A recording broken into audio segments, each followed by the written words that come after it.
ആശ്വാസം നേടാം. ഹൃത്തിനുള്ളിൽ ജീവൻ നൽകും വചനം, തിരുവചനം. യേശുവിൽ ഏറ്റവും പ്രിയപ്പെട്ട എൻ്റെ സഹോദരി സഹോദരന്മാരെ, ഇന്ന് നമ്മൾ ചിന്തിക്കുന്ന വിഷയം ഹോറേബിൻ്റെ മുൾപടർപ്പിൽ ഇറങ്ങി വരുന്ന ദൈവം എന്നതിനെ പറ്റിയാണ്. പുറപ്പാട് പുസ്തകം 3-ാം അധ്യായം അതിൻ്റെ 9-ാമത്തെ വചനത്തിൽ ദൈവമായ കർത്താവ് ഇങ്ങനെ പറയുന്നു: ഇതാ ഇസ്രായേൽ മക്കളുടെ നിലവിളി എൻ്റെ കാതുകളിൽ എത്തിയിരിക്കുന്നു.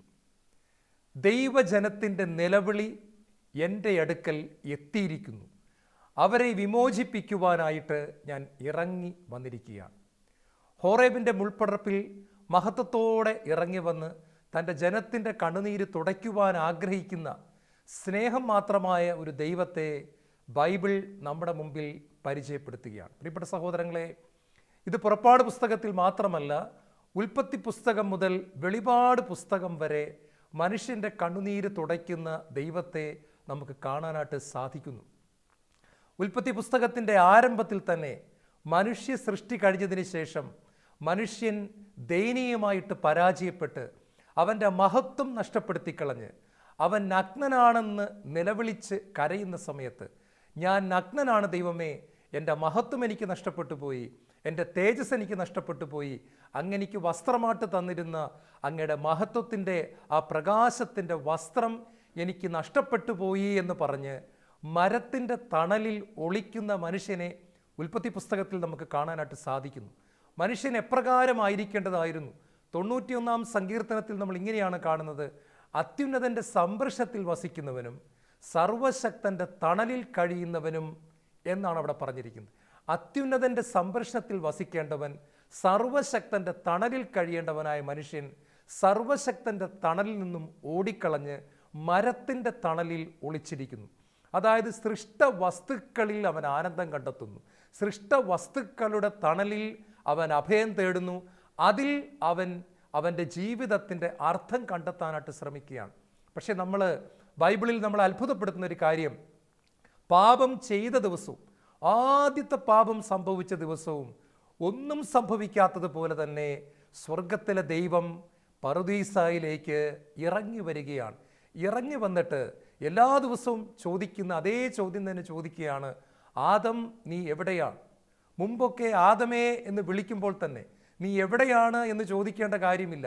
ആദത്തിൻ്റെ പേര് വിളിക്കുമ്പോൾ തന്നെ, ഹവ്വായുടെ പേര് വിളിക്കുമ്പോൾ തന്നെ ഓടി വന്ന് ദൈവത്തിൻ്റെ പാദത്തിങ്കൽ കെട്ടിപ്പിടിച്ച് ദൈവത്തെ ആരാധിച്ചിരുന്ന, ദൈവത്തെ മഹത്വപ്പെടുത്തിയിരുന്ന, അപ്പാ എൻ്റെ പിതാവേ എന്ന് പറഞ്ഞ് കെട്ടിപ്പിടിച്ചിരുന്ന, ദൈവത്തിൻ്റെ കൈകോർത്ത് പിടിച്ച് ദൈവമായിട്ട് കൂട്ടായ്മ ആചരിച്ചിരുന്ന മനുഷ്യൻ ഇന്ന് ആദം എന്ന് പേര് വിളിച്ചപ്പോൾ അവനെ കാണുന്നില്ല, ഹവ്വ എന്ന് വിളിച്ചപ്പോൾ അവളെ കാണുന്നില്ല.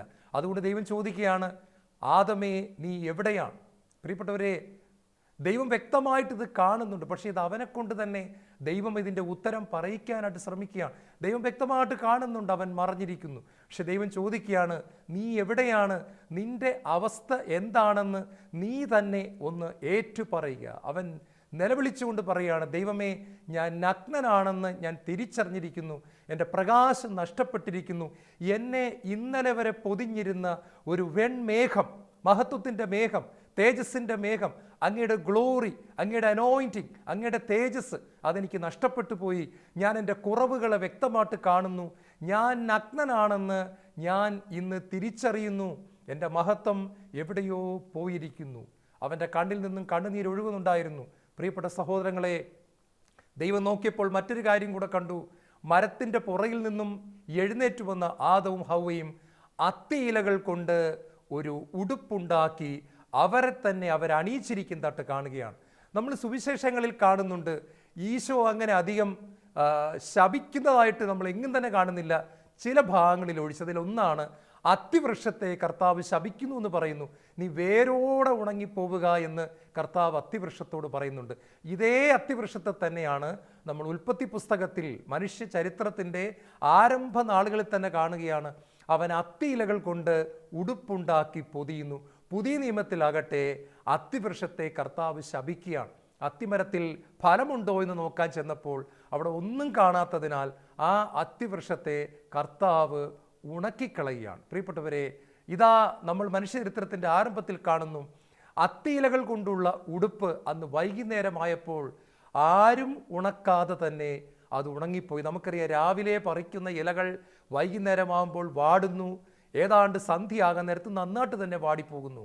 പ്രഭാതത്തിൽ അണിഞ്ഞിരുന്ന അത്തിയിലകൾ കൊണ്ടുള്ള വസ്ത്രം ദൈവം വൈകുന്നേരം വന്ന സമയത്ത് തീർച്ചയായിട്ടും ഉണങ്ങിപ്പോയിട്ടുണ്ടായിരിക്കണം. അതിൻ്റെ ഇടയിൽ കൂടി അവരുടെ ശരീരം, അവരുടെ കുറവുകൾ, അവരുടെ ബലഹീനതകൾ പുറത്ത് വ്യക്തമായിട്ട് കാണാമായിരുന്നു. അതുകൊണ്ട് ദൈവം അവരെ നോക്കി പറഞ്ഞു, മക്കളെ, നിങ്ങളുടെ കുറവുകളെ നിങ്ങൾ എങ്ങനെ തന്നെ ശ്രമിച്ചാലും നിങ്ങൾക്കില്ലാതാക്കാൻ പറ്റുകയില്ല. നിങ്ങൾക്ക് കുറച്ചൊക്കെ അഡ്ജസ്റ്റ്മെൻറ്റ് നടത്തി മൂടി വയ്ക്കാമെങ്കിലും അതിൻ്റെ ഇടയിൽ കൂടിയും എനിക്ക് വ്യക്തമായിട്ട് നിങ്ങളുടെ കുറവ് കാണാം, മറ്റുള്ളവർക്കും കുറേയൊക്കെ കാണാൻ പറ്റും. ഒരു മനുഷ്യനും അവൻ്റെ ബലഹീനതയെയും അവൻ്റെ കുറവിനെയും സ്വന്തമായി സ്വയശക്തിയാൽ സ്വന്തം കഴിവിനാൽ പൂർണ്ണമായിട്ടും ഇല്ലാതാക്കാനോ അതിനെ നിർവീര്യമാക്കാനോ സാധ്യമല്ല. എന്നാൽ അതിൻ്റെ മറുപടി ഞാൻ നിനക്ക് തരാമെന്ന് പറഞ്ഞുകൊണ്ട് അവിടെ വെച്ച് തന്നെ ദൈവം ഒരു മൃഗത്തെ കൊന്ന് അതിൻ്റെ രക്തമുള്ള തോലെടുത്ത് ആദത്തെയും ഹൗവയെയും ഉടുപ്പിച്ചുകൊണ്ട് അവരുടെ നഗ്നത പൂർണ്ണമായിട്ടും ദൈവം മറച്ചു. ഈ മൃഗത്തിൻ്റെ തോലിലൂടെ അകത്തേക്ക് നോക്കുന്ന ആർക്കും ആദത്തിൻ്റെ കുറവിനെ കാണാൻ പറ്റുന്നില്ല, ഹവ്വയുടെ കുറവിനെയും കാണാൻ പറ്റുന്നില്ല. പിന്നീട് ആദവും ഹവ്വയും ഞാൻ നഗ്നനാണ്, ഞങ്ങൾ നഗ്നരാണ് എന്ന് നിലവിളിക്കുന്നുമില്ല. കാരണം അവർക്ക് കിട്ടേണ്ട കവറിങ്, പുതപ്പ്, അവരെ അണിയിക്കേണ്ട ആവരണം ദൈവം അണിയിച്ചു കഴിഞ്ഞു. പക്ഷേ ആദം ഒരു കാഴ്ച കണ്ടു. തൻ്റെ വസ്ത്രത്തിൽ നിന്നും രക്തത്തുള്ളികൾ ഇറ്റിറ്റ് വീഴുന്നുണ്ട്. ആ രക്തം തൻ്റെ ശരീരത്തിൽ ഒട്ടിപ്പിടിക്കുന്നുണ്ട്. ആ രക്തം തന്നെ പൊതിയുന്നുണ്ട്. എന്താണ് ഈ രക്തമുള്ള തോലെടുത്ത് ദൈവം തന്നെ അണിയിക്കാൻ കാരണമെന്ന് ചിന്തിച്ചു കൊണ്ടിരുന്ന ആദത്തോടും ഹവ്വയോടും ദൈവം പറയുകയാണ്, കാലത്തിൻ്റെ പൂർണ്ണതയിൽ സ്ത്രീയുടെ സന്തതിയായി രക്ഷകൻ പിറക്കുക തന്നെ ചെയ്യും. അവൻ്റെ വസ്ത്രം കാൽവരി മലയിൽ വെച്ച് ഉരിഞ്ഞെടുക്കപ്പെടും. അവൻ്റെ രക്തം നിങ്ങൾക്ക് വേണ്ടി ചിന്തപ്പെടും. ആ രക്തം കൊണ്ട് ഒരു മനുഷ്യൻ കഴുകപ്പെട്ടാൽ, ആ രക്തം കൊണ്ട് ഒരു മനുഷ്യൻ പൊതിയപ്പെട്ടാൽ, അവൻ തരുന്ന നീതിയുടെ വസ്ത്രം കൊണ്ട് ഒരു മനുഷ്യൻ ആവരണം ചെയ്യപ്പെട്ടാൽ അവൻ്റെ കുറവുകൾ ഇല്ലാതാകും. ഒരു മനുഷ്യൻ്റെ കുറവിനെ ഇല്ലാതാക്കി ദൈവ സ്വഭാവം കൊടുക്കുവാൻ ദൈവത്തിന് മാത്രമേ സാധിക്കത്തുള്ളൂ എന്ന് പറഞ്ഞുകൊണ്ട് ദൈവം ആദത്തിൻ്റെയും ഹവ്വയുടെയും കണ്ണുനീരിനെ തുടയ്ക്കുകയാണ്. പ്രിയപ്പെട്ടവരെ, അവരെ ഏദൻ തോട്ടത്തിൽ നിന്ന് പുറത്താക്കി എന്ന് പറയുന്നത് പോലും യഥാർത്ഥത്തിൽ ദൈവത്തിൻ്റെ സ്നേഹമാണ്. കാരണം പിതാവ്, പുത്രൻ, പരിശുദ്ധാത്മാവായ ദൈവം ഇപ്രകാരം പറയുന്നുണ്ട്, മനുഷ്യൻ ഓൾറെഡി പാപം ചെയ്ത് കഴിഞ്ഞു. ഇനി ജീവന്റെ വൃക്ഷത്തിൻ്റെ ഫലം കൂടി അവൻ കൈനീട്ടി പറിച്ചു തിന്നാൽ അവൻ എന്നേക്കും പാപിയായിരിക്കും. അതായത് നിത്യത മുഴുവൻ അവൻ പാപിയായിരിക്കും. അവനെ വിശുദ്ധനാക്കാനോ അവനെ രക്ഷിക്കാനോ ആരെക്കൊണ്ട് സാധ്യമല്ല. ജീവന്റെ വൃക്ഷത്തിനൊരു പ്രത്യേകതയുണ്ട്. അത് നമ്മൾ കഴിക്കുന്ന അവസ്ഥയിൽ തന്നെ ഒരു മനുഷ്യൻ ആജീവനാന്തകാലം തുടരും. വിശുദ്ധിയുടെ അവസ്ഥയിലാണ് ജീവന്റെ ഫലം കഴിക്കുന്നതെങ്കിൽ അവൻ എന്നും വിശുദ്ധനായിരിക്കും. പാപത്തിൻ്റെ അവസ്ഥയിലാണ് അവൻ ജീവന്റെ വൃക്ഷത്തിൻ്റെ ഫലം കഴിക്കുന്നെങ്കിൽ അവൻ എന്നും പാപിയായിട്ട് തുടരും. ഇവൻ പറുദീസായിൽ ഇനി തുടർന്നാൽ ജീവന്റെ വൃക്ഷത്തിൻ്റെ ഫലം കൂടി കൈനീട്ടി പറിച്ചു തിന്നു കഴിഞ്ഞാൽ ആദത്തെയും ഹവ്വയെയും രക്ഷിക്കാൻ ദൈവത്തെ കൊണ്ടുപോകാനും സാധ്യമല്ല. അതുകൊണ്ട് ദൈവം പറയുകയാണ്, ഇവർ ഇത് കൈനീട്ടി പറിച്ചു തിന്നാതിരിക്കാൻ താൽക്കാലികമായിട്ട് നമുക്ക് വരെ ഏദൻ തോട്ടത്തിൽ നിന്നും പുറത്താക്കാം. പ്രിയപ്പെട്ട സഹോദരങ്ങളെ, അന്ന് താൽക്കാലികമായിട്ട് മനുഷ്യനെ പുറത്താക്കിയെങ്കിലും ഈശോ കുരിശിൽ പിടഞ്ഞു മരിക്കുന്ന സമയത്ത് കർത്താവ് മനുഷ്യവർഗത്തിൻ്റെ പ്രതിനിധിയായി തന്നോടൊപ്പം ഒരു വശത്ത് കിടക്കുന്ന കുറ്റവാളിയായ പെരുങ്കള്ളനോട് ഇപ്രകാരം പറയുകയാണ്, ആയിരക്കണക്കിന് വർഷങ്ങൾക്ക് മുമ്പ് അടയ്ക്കപ്പെട്ട പറുദീസ, മനുഷ്യനെ പുറത്താക്കിയ പറുദീസ, മനുഷ്യന് നഷ്ടപ്പെട്ടു പോയ പറുദീസ, താൽക്കാലികമായി നഷ്ടപ്പെട്ട പറുദീസ, ഇതാ കുരിശിൽ കിടന്നുകൊണ്ട് ഞാൻ നിനക്ക് വേണ്ടി തുറക്കുന്നു. നീ ഇന്ന് എന്നോടുകൂടെ പറുദീസയിലായിരിക്കും, ഞാനും പറുദീസയിലേക്ക് വരുന്നു. അതിൻ്റെ വാതിലുകൾ ഞാൻ നിനക്കായിട്ട് തുറന്നു തരുന്നു. വെളിപാട് പുസ്തകം ബൈബിളിലെ അവസാനത്തെ പുസ്തകമാണ്. അവിടെ ഇപ്രകാരം പറയുകയാണ്, വിജയിക്കുന്നവന് ഞാൻ ജീവന്റെ വൃക്ഷത്തിൻ്റെ ഫലം സൗജന്യമായിട്ട് ഭക്ഷിക്കാനായിട്ട് കൊടുക്കും. ഒരു മനുഷ്യൻ പാപത്തെ ഏറ്റുപറഞ്ഞ് യേശുവിൻ്റെ രക്തത്താൽ കഴുകപ്പെട്ട് ചെല്ലുമ്പോൾ അവൻ എന്നും വിശുദ്ധനായിരിക്കാൻ വേണ്ടി ദൈവം അവന് ജീവന്റെ വൃക്ഷത്തിൻ്റെ ഫലം കൊടുക്കാൻ ഇന്ന് തയ്യാറായിരിക്കുന്നു. ഈശോയിൽ ഏറ്റവും പ്രിയപ്പെട്ടവരെ, നമ്മൾ പുറപ്പാട് പുസ്തകത്തിൽ നമ്മൾ ആദ്യം കേട്ട വചനം, പുറപ്പാട് പുസ്തകം 3-ാം അധ്യായത്തിൻ്റെ 9-ാമത്തെ തിരുവചനം പറയാണ്, ഇസ്രായേൽ മക്കളുടെ നിലവിളി എൻ്റെ കാതുകളിൽ എത്തിയിരിക്കുന്നു. അത്ഭുതകരമായ ഒരു വചനമാണ്. സ്വർഗത്തിലെ ആരാധന സ്തുതി സ്തോത്രങ്ങളുടെ മധ്യത്തിൽ കോടിക്കണക്കിന് ദൂതന്മാർ ഹല്ലേലൂയ വിളിച്ച് ദൈവത്തെ പാടി മഹത്വപ്പെടുത്തുന്നതിൻ്റെ ഇടയിൽ ഭൂമി എന്ന് പറയുന്ന ഈ കുഞ്ഞു ഗ്രഹം, നിങ്ങൾക്കറിയാം, സയൻസ് പഠിച്ചിട്ടുള്ളവർക്കറിയാം, കോടിക്കണക്കിന് നക്ഷത്രങ്ങളും ഗ്രഹങ്ങളും. ഭൂമി എന്ന് പറയുന്നത് ഈ ഗാലക്സിയിലെ, ഈ പ്രപഞ്ചത്തിലെ ഒരു പൊട്ടുപോലെ മാത്രമാണ്. ഒരു മുട്ടുസൂചി എടുത്ത് കുത്തിക്കഴിഞ്ഞാൽ ഉണ്ടാകുന്ന ഒരു പൊട്ടുപോലെ മാത്രമാണ് പ്രപഞ്ചം മുഴുവൻ നോക്കിക്കഴിഞ്ഞാൽ ഭൂമിയുടെ വലിപ്പം എന്ന് പറയുന്നത്. അതിൻ്റെ അകത്തെ ഒരു മനുഷ്യൻ്റെ വലിപ്പം എന്ന് പറയുന്നത് ചിന്തിക്കാൻ പോലും പറ്റാത്തവണ്ണം ചെറുതാണ്. എന്നിട്ടും ദൈവം പറയുകയാണ്, ഇതിൻ്റെ എല്ലാം മധ്യത്തിൽ ഇങ്ങനത്തെ ഒരു കൊച്ചു പൊട്ടുപോലുള്ള ഭൂമിയിൽ നിന്നുകൊണ്ട് ഒരു മനുഷ്യൻ നിലവിളിക്കുമ്പോൾ അതെൻ്റെ കാതുകളിൽ എത്തിയിരിക്കുന്നു. ഇസ്രായേലിൻ്റെ നിലവിളി, ഇസ്രായേലിൻ്റെ കരച്ചിൽ എൻ്റെ കാതുകളിൽ എത്തിയിരിക്കുന്നു. അവരെ രക്ഷിക്കാൻ ഞാൻ ഇറങ്ങി വന്നിരിക്കുന്നു. പ്രിയപ്പെട്ടവരെ, ഇസ്രായേൽ എപ്പോഴാണ് നിലവിളിച്ചത്? ഞാൻ പലപ്പോഴും ധ്യാനവേളകളിലും ശാലോമിൻ്റെ കൺവെൻഷനൊക്കെ പ്രസംഗിക്കാൻ പോകുന്ന സമയത്തും കണ്ടിട്ടുണ്ട്. ചില ആളുകൾ നന്നായിട്ട് നിന്ന് കരഞ്ഞു പ്രാർത്ഥിക്കും. Praise and worship Shalom team നയിക്കുന്ന സമയത്ത് ചില ആളുകളുടെ കണ്ണിൽ നിന്ന് കണ്ണുനീരൊഴുകി അവർ കൈയൊക്കെ പൊക്കി പിടിച്ച് നിന്ന് നന്നായിട്ട് ദൈവത്തെ ആരാധിക്കുന്നതാണ്. അവർ കരഞ്ഞ് ദൈവത്തെ ആരാധിക്കുന്നത് കാണാം. വിശുദ്ധ കുർബാനയുടെ ആരാധനയുടെ സമയത്ത് ഒരുപാട് പേര് ചുറ്റിലും നോക്കാതെ പൊട്ടിക്കരയുന്നത് കാണാം. യേശുവേ എന്ന് വിളിക്കുന്നത് കാണാം. ചിലർ കൈയും കെട്ടി പാറ പോലെ നിന്ന് ഇവിടെ നടക്കുന്നതൊക്കെ എന്താണ് എന്ന് നോക്കുന്ന ആളുകളെയും ചില സമയങ്ങളിൽ കണ്ടിട്ടുണ്ട്. ഇത് തമ്മിലൊരു വലിയ വ്യത്യാസമുണ്ട്. ഇസ്രായേൽ ജനം എപ്പോഴാണ് കരഞ്ഞതെന്ന് മനസ്സിലാക്കണമെങ്കിൽ നമ്മൾ ബൈബിളിലേക്ക് നോക്കുമ്പോൾ കാണാം, അവരുടെ അഭിവൃദ്ധി അവർക്ക് നഷ്ടപ്പെട്ടു പോയിരുന്നു. പ്രിയപ്പെട്ടവരെ, ഇസ്രായേൽ മക്കൾ എന്ന് പറയുന്നത് ജോസഫിൻ്റെ പിൻതലമുറക്കാരാണ്. ജോസഫ് എന്ന് പറയുന്നത് ഈജിപ്തിലെ പ്രധാനമന്ത്രിയായിരുന്ന സമയത്ത് അന്ന് ഇസ്രായേൽ മക്കൾക്ക് വലിയ പ്രിവിലേജസ് ഉണ്ടായിരുന്നു. എല്ലാവരും അവരെ കാണുമ്പോൾ ബഹുമാനിച്ചിരുന്നു. ഗവൺമെൻറ്റിൽ നിന്നും ഒരുപാട് ആനുകൂല്യങ്ങൾ കിട്ടിയിരുന്നു. അവർക്ക് നല്ല സ്ഥലം കൃഷി ചെയ്യാൻ കിട്ടിയിരുന്നു. ധാരാളം ആടുമാടുകൾ ഉണ്ടായിരുന്നു. അവർക്ക് നല്ല ഭക്ഷണം കിട്ടിയിരുന്നു. അവരെ ആളുകൾ ഉന്നത പോസ്റ്റുകളിൽ നിയമിച്ചിരുന്നു. കൊട്ടാരത്തിൽ ചെന്നാലും എവിടെ ചെന്നാലും അവർക്ക് വലിയ ബഹുമാനം കിട്ടിയിരുന്നു. എന്നാൽ നാളുകൾ മുന്നോട്ട് പോയപ്പോൾ ജോസഫിൻ്റെ തലമുറ മരിച്ചു, അടുത്ത തലമുറ വന്നു. ആ തലമുറ മരിച്ചു, അടുത്ത തലമുറ വന്നു. ആ തലമുറ മരിച്ചു, അടുത്ത തലമുറ വന്നു. 3-4 തലമുറകൾ കഴിഞ്ഞപ്പോൾ ജോസഫ് ആരാണെന്ന് പോലും അറിയാത്ത ഒരു തലമുറ ഈജിപ്തിൻ്റെ ഭരണത്തിൻ്റെ നേതൃത്വം ഏറ്റെടുക്കുകയാണ്. ആ സമയത്ത് അവർ ഇങ്ങനെ ചിന്തിക്കുകയാണ്, ആരാണ് ഈ ഇസ്രായേൽ ജനം? നമ്മൾ എന്തിനാണ് ഇവരെ ബഹുമാനിക്കുന്നത്? നമ്മൾ എന്തിനാണ് ഇവർക്ക് പ്രിവിലേജസ് കൊടുക്കുന്നത്? നമ്മൾ എന്തിനാണ് കൊട്ടാരത്തിൽ നിന്ന് ഇവർക്ക് ആനുകൂല്യം കൊടുക്കുന്നത്? ഇവർക്ക് പ്രത്യേകിച്ച് ഒന്നും കൊടുക്കേണ്ട കാര്യമില്ല. ഇവർ വേറെ ദേശത്തു നിന്ന് ഇവിടെ വന്ന് കുടിയേറി പാർക്കുന്നവരാണ്. ഇവർക്ക് ഒരു ആനുകൂല്യങ്ങളും കൊടുക്കേണ്ട കാര്യമില്ല. പ്രിയപ്പെട്ട സഹോദരങ്ങളെ, ഞാൻ ഓർക്കുകയാണ്, വർഷങ്ങൾക്ക് മുമ്പ് ഐൻസ്റ്റീൻ എന്ന് പറയുന്ന ലോകപ്രശസ്തനായ ശാസ്ത്രജ്ഞൻ ഇപ്രകാരം ഒരു കമൻറ്റ് പറഞ്ഞു.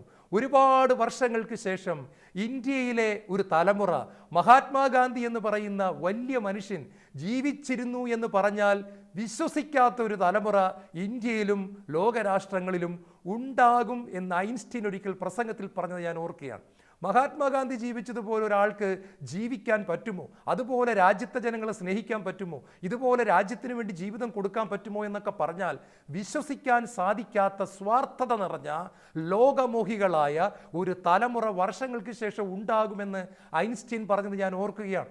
ഇതുപോലെയാണ് ജോസഫ് ചെയ്ത നന്മകളെല്ലാം മറന്നുകളഞ്ഞ ഒരു തലമുറ ഈജിപ്തിലുണ്ടായപ്പോൾ ഇസ്രായേൽ ജനത്തിനുണ്ടായിരുന്ന മുഴുവൻ അഭിവൃദ്ധിയും നഷ്ടപ്പെട്ടു. അവരുടെ ജീവിതത്തിൽ കിട്ടിക്കൊണ്ടിരുന്ന പ്രിവിലേജസ് നഷ്ടപ്പെട്ടപ്പോൾ, ആനുകൂല്യങ്ങൾ നഷ്ടപ്പെട്ടപ്പോൾ, അനുഗ്രഹങ്ങൾ നഷ്ടപ്പെട്ടപ്പോൾ അവർ ഇന്നലെ വരെ കരയാതിരുന്ന അവർ കരയാനായിട്ട് തുടങ്ങി. ദൈവം ഈ പറയുന്നതിൻ്റെ അകത്തുനിന്ന് ഒരു കാര്യം മനസ്സിലാകുന്നു. അവർ അഭിവൃദ്ധിയിൽ ജീവിച്ചിരുന്നപ്പോൾ പലപ്പോഴും ദൈവത്തിന് മുമ്പിൽ കരങ്ങൾ ഉയർത്താൻ മറന്നുപോയിരുന്നു. അനുഗ്രഹത്തിൻ്റെ നാളുകളിൽ അവർ മുട്ടുമടക്കാൻ മറന്നുപോയിരുന്നു. എല്ലാം ഉണ്ടായിരുന്ന സമയത്ത് സ്വർഗത്തിലെ പൊന്ന് ദൈവമേ എന്ന് വിളിച്ച് ദൈവത്തെ ആരാധിക്കാനും ദൈവത്തിന് നന്ദി കരാറ്റാനും അവർ പലപ്പോഴും മറന്നുപോയിരുന്നു. എന്നാൽ ഇപ്പോൾ അഭിവൃദ്ധി നഷ്ടപ്പെട്ടപ്പോൾ ദൈവജനമായ ഇസ്രായേൽ സ്വർഗത്തിലേക്ക് കരങ്ങൾ ഉയർത്തി കണ്ണുനീരോട് നിലവിളിയോടുകൂടെ പ്രാർത്ഥിക്കാൻ തുടങ്ങി. 2, അവരുടെ അഭിവൃദ്ധി നഷ്ടപ്പെട്ടു എന്ന് മാത്രമല്ല, അവർ അടിമകളായി തീർന്നു. പ്രിയപ്പെട്ടവരെ, അടിമ എന്ന് പറഞ്ഞാൽ അത് വെറുതെ വായിച്ചു പോകാനുള്ളതല്ല. യാതൊരു സ്വാതന്ത്ര്യവുമില്ല. നമുക്ക് അഡ്രസ് ഇല്ല, നമുക്ക് മേൽവിലാസമില്ല.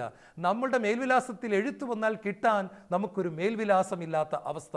ഒരു അടിമയുടെ ഭാര്യയെ യജമാനൻ വന്ന് പലപ്പോഴും പിടിച്ചു കൊണ്ടുപോകുന്നു, ദുരുപയോഗിക്കുന്നു. ജീവിതത്തിൽ എന്നും കണ്ണുനീരും ദുഃഖങ്ങളും മാത്രം. മക്കൾ ഉണ്ടാകുന്നതെല്ലാം യജമാനൻ്റെ സ്വന്തമാണ്. മക്കളെപ്പോലും യജമാനൻ കൊണ്ടുപോകുന്നു, അടിമകളായിട്ട് ഉപയോഗിക്കുന്നു.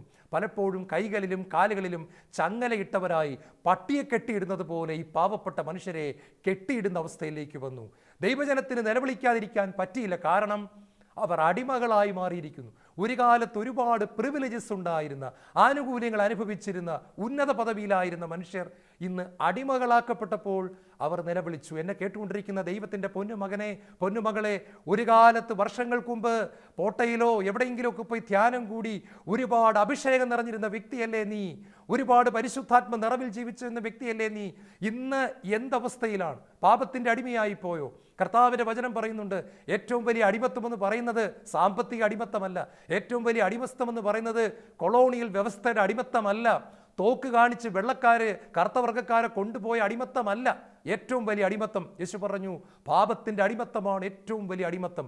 ഒരു മനുഷ്യന് താൻ ചെയ്യാൻ ആഗ്രഹിക്കുന്ന നന്മ ചെയ്യാൻ സാധിക്കാതെ അടിമയായി പോകുന്ന അവസ്ഥയാണ് ഏറ്റവും വലിയ അടിമത്തമെന്ന് ദൈവത്തിൻ്റെ പൊന്നോമന പുത്രൻ പഠിപ്പിച്ചു. പൗലോസ് പറയുന്നുണ്ട്, ഞാൻ ആഗ്രഹിക്കുന്ന നന്മ എനിക്ക് പ്രവർത്തിക്കാൻ സാധിക്കുന്നില്ല, ഞാൻ അടിമയായി വിൽക്കപ്പെട്ട ജഡികനാണ്, ഞാൻ പാപത്തിൻ്റെ അടിമയാണ്, ഞാൻ ആഗ്രഹിക്കുന്നത് പോലെ എനിക്ക് ജീവിക്കാൻ പറ്റുന്നില്ല, എന്നെ ആരോ കയറിട്ട് വലിക്കുന്നു, ചങ്ങലയിട്ട് കെട്ടി വലിക്കുന്നു, എനിക്ക് ആഗ്രഹമുണ്ട് പക്ഷെ പറ്റുന്നില്ല, എനിക്ക് ആഗ്രഹിക്കുന്നത് ചെയ്യാൻ പറ്റാത്തവണ്ണം എന്നെ ആരോ അടിമയാക്കിയിരിക്കുന്നു. യേശു പറഞ്ഞു, ഇതാണ് ഏറ്റവും വലിയ അടിമത്തം. വർഷങ്ങൾക്ക് മുമ്പ് ഇസ്രായേൽ ജനം അടിമത്തത്തിൽ ദൈവത്തോട് നിലവിളിച്ചുവെങ്കിൽ ഇന്ന് പാപത്തിൻ്റെ അടിമയായി കഴിയുന്ന ഞാനും നിങ്ങളും ദൈവത്തിന് മുമ്പിൽ ഇതുപോലെ നിലവിളിച്ചാൽ ദൈവം നമ്മളെ നോക്കി ഒരു മറുപടി പറയും, എൻ്റെ ജനത്തിൻ്റെ നിലവിളി എൻ്റെ കാതുകളിൽ എത്തിയിരിക്കുന്നു, അവരുടെ ദയനീയമായ രോദനം ഞാൻ കേട്ടിരിക്കുന്നു, അവരെ മോചിപ്പിക്കാൻ ഞാൻ ഇറങ്ങി വന്നിരിക്കുന്നു.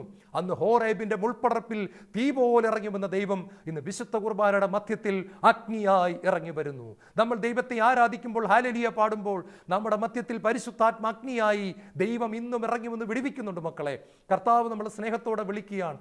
നിലവിളിച്ച് പ്രാർത്ഥിക്കാനായിട്ട് നമ്മൾ പഠിക്കണം.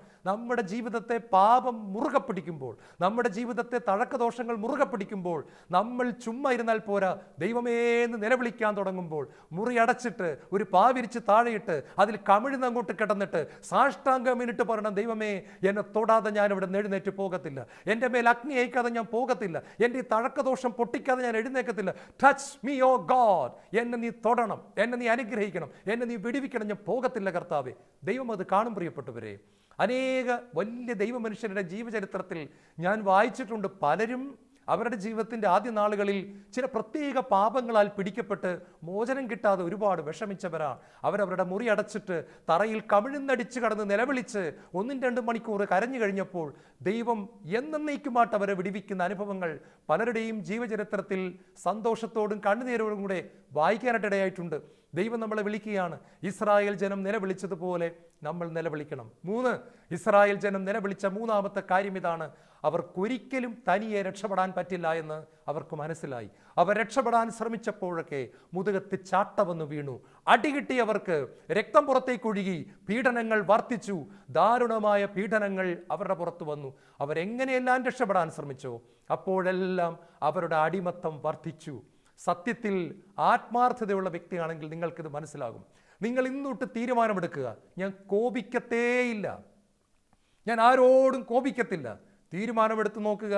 ഇന്ന് വൈകുന്നേരം സൂര്യൻ അസ്തമിക്കുന്നതിന് മുമ്പ് നിങ്ങളുടെ ജീവിതത്തിലെ ഏറ്റവും വലിയ കോപത്തിൻ്റെ അനുഭവം നിങ്ങൾക്കുണ്ടാകും. നിങ്ങൾ ഇന്ന് തീരുമാനമെടുത്ത് നോക്കുക, ഞാൻ ഇനി എല്ലാവരോടും ക്ഷമിക്കും, ഒരാളോട് പോലും ഞാൻ പിണങ്ങത്തില്ല. മിക്കവാറും ഇന്ന് രാത്രി നിങ്ങൾ ഉറങ്ങുന്നതിന് മുമ്പ് തന്നെ നിങ്ങളുടെ വീട്ടിൽ തന്നെ ആരോടെങ്കിലും നിങ്ങൾ പിണങ്ങിയിരിക്കും. നമുക്ക് തനിയെ രക്ഷപ്പെടാൻ പറ്റില്ല എന്നുള്ള സത്യം ദൈവം നമുക്ക് വ്യക്തമായിട്ട് കാണിച്ചു തരും.